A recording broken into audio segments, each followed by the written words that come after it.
আমরা ম্যাথের অনেক চ্যাপ্টারই করছি, পরীক্ষায় অনেকে অনেক ম্যাথের কোশ্চেনও সলভ করতে পারো, কিন্তু অনেকের হয়তো পরীক্ষার হলে গিয়ে একটা প্রবলেম সবথেকে বেশি ফেস করো, যেটা হচ্ছে সময়ের মধ্যে কোশ্চেনগুলো সলভ করতে পারো না, বা অনেক অঙ্ক সুন্দরভাবে সলভ করে আসার পরেও লাস্টে দেখো না ছোটো ছোটো সিলি মিস্টেক হয়ে গেছে। তার একটাই মাত্র প্রবলেম, ক্যালকুলেশনের প্র্যাকটিসের অভাব। তো আজকে বা এরপর থেকে বেশ কয়েকটা আমরা ক্যালকুলেশনের ভিডিও দেখব, এবং কিভাবে অতি সহজে সময় বাঁচিয়ে ম্যাথ বা রিজনিংয়ের ক্যালকুলেশনগুলো করে নিতে পারবো, তার বেশ কিছু মজাদার ট্রিক অ্যান্ড টেকনিক দেখাবো।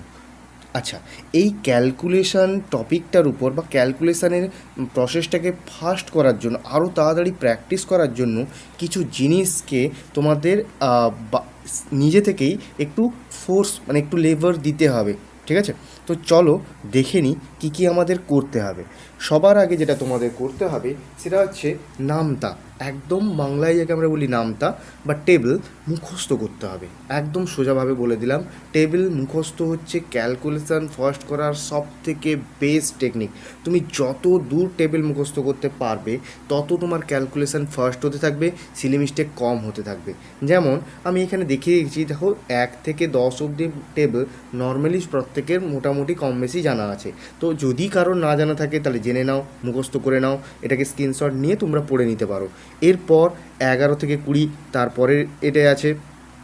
তো মোটামুটি বেসিক যদি টেবিল বা বেসিক নামটা তুমি মুখস্থ করতে চাও, তাহলে তোমাকে কিন্তু এই 1 থেকে 20 অবধি পুরো কমপ্লিট করতেই হবে। এটা একদম বেসিক, এটা দরকার, ঠিক আছে?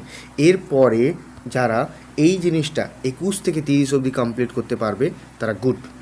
এরপরেও যদি তুমি পারো, আমি বলবো আরও বেশি, মানে 31 টু 40 বা 41 টু 50, এইভাবে তোমরা কিন্তু ক্যালকুলেশানের টেবিল, মাল্টিপল টেবিলগুলোকে মুখস্থ করে যাও। হ্যাঁ, বেশ কিছু ট্রিক আছে, টেকনিক আছে, আমরা পরের ভিডিওতে সেগুলো দেখব কি করে টেবিলগুলোকে সহজে মুখস্থ করব। তো আপাতত তোমাদেরকে বলবো যে আপাতত তোমরা পড়াটা শুরু করো, এইভাবে টেবিলগুলো দিয়ে পড়তে শুরু করো, তারপর আস্তে আস্তে আমরা ট্রিক অ্যান্ড টেকনিক্স দেবো ইউটিউবে। আচ্ছা, এর সঙ্গে সঙ্গে টেবিল পড়ার সঙ্গে সঙ্গে আমাদের স্কোয়ারের টেবিল মুখস্থ করতে হয়। স্কোয়ারের টেবিল কি না, 1-এর স্কোয়ার কী হবে? আচ্ছা, সবার আগে বলে দিই স্কোয়ার কি। স্কোয়ার মানে বর্গ। বর্গ কি না, কোনো একটা সংখ্যার সঙ্গে সেই সংখ্যা আবার যদি গুণ হয়, 1 ইন্টু 1 ইকুয়াল টু বলি আমরা 1-এর স্কোয়ার বা 1-এর বর্গ, যার ভ্যালু হয়ে যায় 1। ঠিক একই রকমভাবে যদি আমি 4-এর বর্গ বলি, 4 ইন্টু 4 ইকুয়াল টু 4 স্কোয়ার, এটা ইকুয়াল টু হয়ে যাবে 16, ঠিক আছে? তো বর্গ এই জিনিসটা, তো 1-এর বর্গ কী হয়, 2-এর বর্গ কী হয়, 3-এর বর্গ কী হয়, 4-এর বর্গ কী হয়, 5-এর স্কোয়ার কী হয়, 7-এর স্কোয়ার কী হয়, 10-এর স্কোয়ার কী হয়, 11 স্কোয়ার কী হয়, এই জিনিসগুলো পরপর করে আপাতত 30 অবধি মুখস্থ করা চাই। তবে এইখানে যতটুকু শো করা আছে নাম্বারগুলো, তার একটা ছোট্ট ইউনিক ট্রিক তোমাদেরকে আমি বলবো, যেটা দেখে তোমাদের একটু হয়তো মজা লাগতে পারে। একটু চট করে আমি হাইলাইট করছি, একটু জিনিসটাকে দেখো। 25-এর বর্গ দেখো ভালো করে, 25-এর বর্গ দেখো 625। এবার তোমরা লক্ষ্য করো 25-এর আগের সংখ্যার বর্গ 576, 25-এর পরের সংখ্যার বর্গ 676।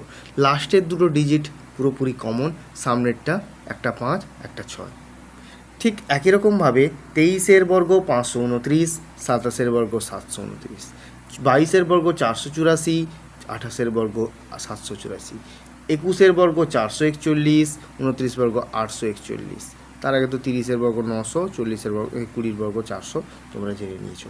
ঠিক এরপরেও আমরা যখন যাব 31-এর বর্গ হয়ে যাবে 961, যেখানে আমার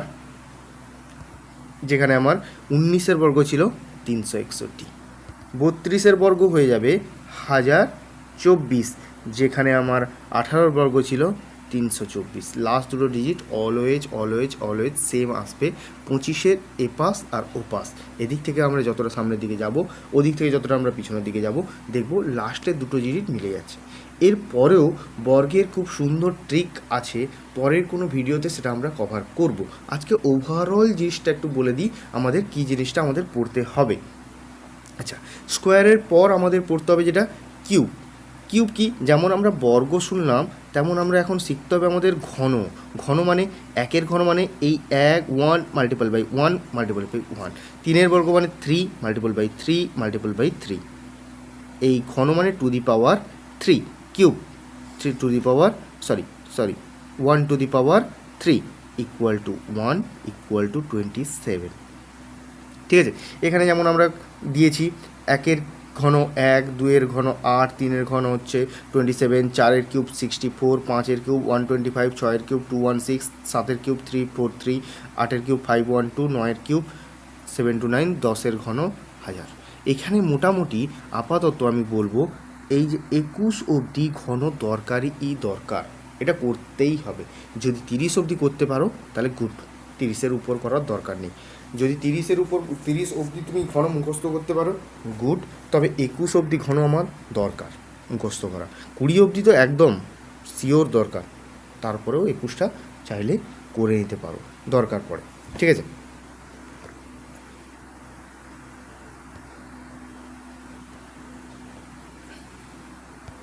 আচ্ছা এবার আজকে আমরা একটা জিনিস শিখবো, সেটা হচ্ছে গুণ, মাল্টিপ্লিকেশান। নর্মালি গুণ করতে তোমরা প্রত্যেকেই কম বেশি জানো, তারপরেও আমরা আজকে গুণ করা শিখব।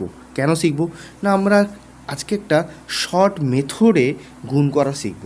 আচ্ছা, সাপোজ তোমাকে আমি একটা সংখ্যা দিয়েছি 7 × 8, এই নামটা তোমরা তো জানো, ইজিলি এটা করে দিতে পারবে।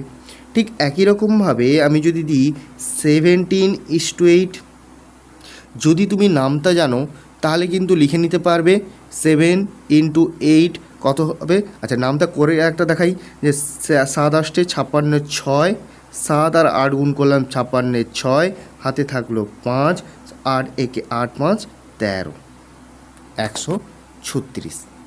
ঠিক আছে, যদি তুমি নামটা মুখস্থ করে থাকো তাহলে 17 × 7 তুমি লিখে দিতে পারবে 119।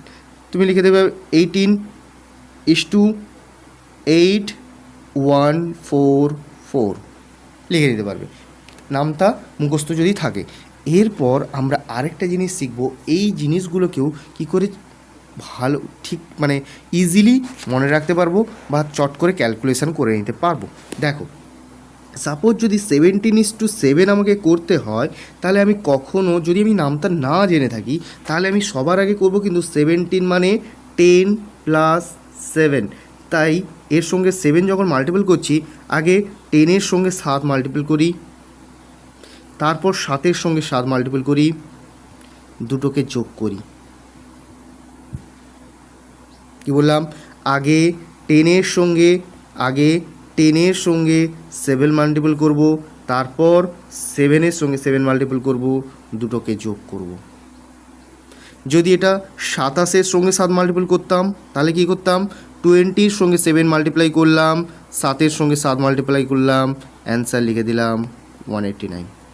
যদি এটা 47-এর সঙ্গে 8 মাল্টিপল করতাম তাহলে আমি লিখতাম প্রথমে 40 × 8 320, আর 7 × 8 56, thereby 673। জিনিসটা নিশ্চয়ই বোঝা গেছে। এরপরে চলো, যখন আমরা 2 ডিজিটের নাম্বার আমাদের কাছে থাকে তাদের মাল্টিপ্লিকেশান বা গুণ কীভাবে করব। যেমন আমি ফর এক্সাম্পল বলছি, সাপোজ তোমাকে মাল্টিপ্লাই করতে বলেছে 34 × 21, কী করে করব। যদি তুমি 21-এর মাল্টিপল জেনে থাকো তাহলে 21 4 84 4, হাতে থাকলো 8, 21 3 63, 8 71।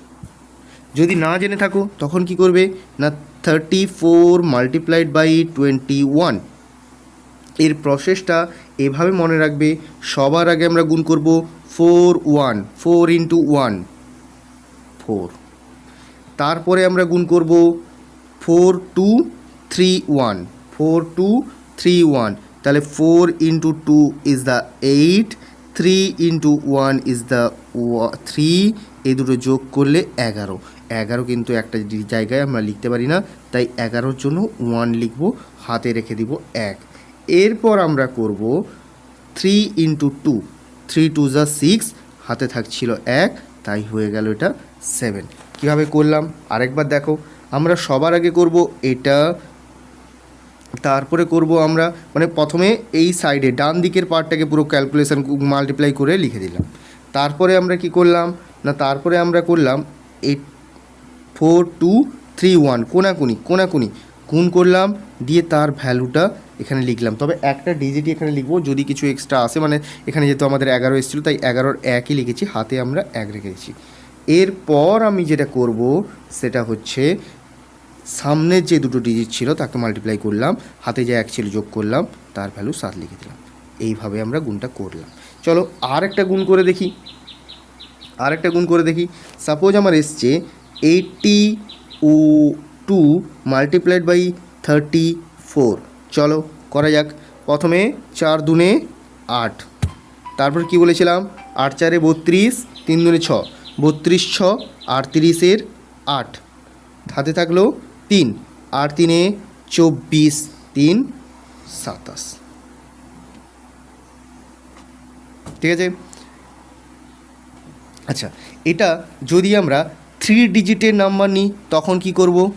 সাপোজ মনে করো আজকে আমরা একটা 3 ডিজিটের নাম্বার নিয়েছি 175 মাল্টিপ্লাই বাই 26। কী করব? আচ্ছা 126 দিয়ে করি, পরে 26টা দেখাবো। চলো 3 ডিজিটের নাম্বার দুটো আছে, তাকে মাল্টিপ্লাই কী করে করব? দেখো সবার আগে আমি যেমন টেকনিক শিখিয়েছি তেমনই বলবো।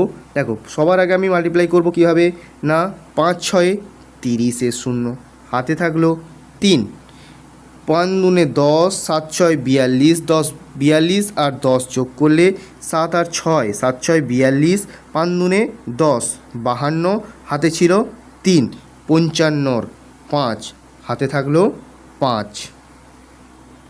এরপর তোমরা করেছিলে 7 আর 2-এর গুণ, এখানে এটা না, এখানে যেহেতু আরও একটা সংখ্যা আছে তাই 6-এর সঙ্গে 5-এর গুণ হয়ে গেছে, 6-এর সঙ্গে 5-এর গুণ হয়ে গেছে, 6-এর সঙ্গে 7-এর গুণ হয়ে গেছে। এবার তুমি করো 6-এর সঙ্গে 1-এর গুণ, সামনের দিকে এগিয়ে যাব। 2-এর সঙ্গে তোমার 5-এর গুণ হয়ে গেছে, 2-এর সঙ্গে এবার করো 7-এর গুণ, 2-এর সঙ্গে এবার করো 7-এর গুণ, 1-এর সঙ্গে 6-এর গুণ, আর 1 এখানে আছে 1-এর সঙ্গে 5-এর গুণ।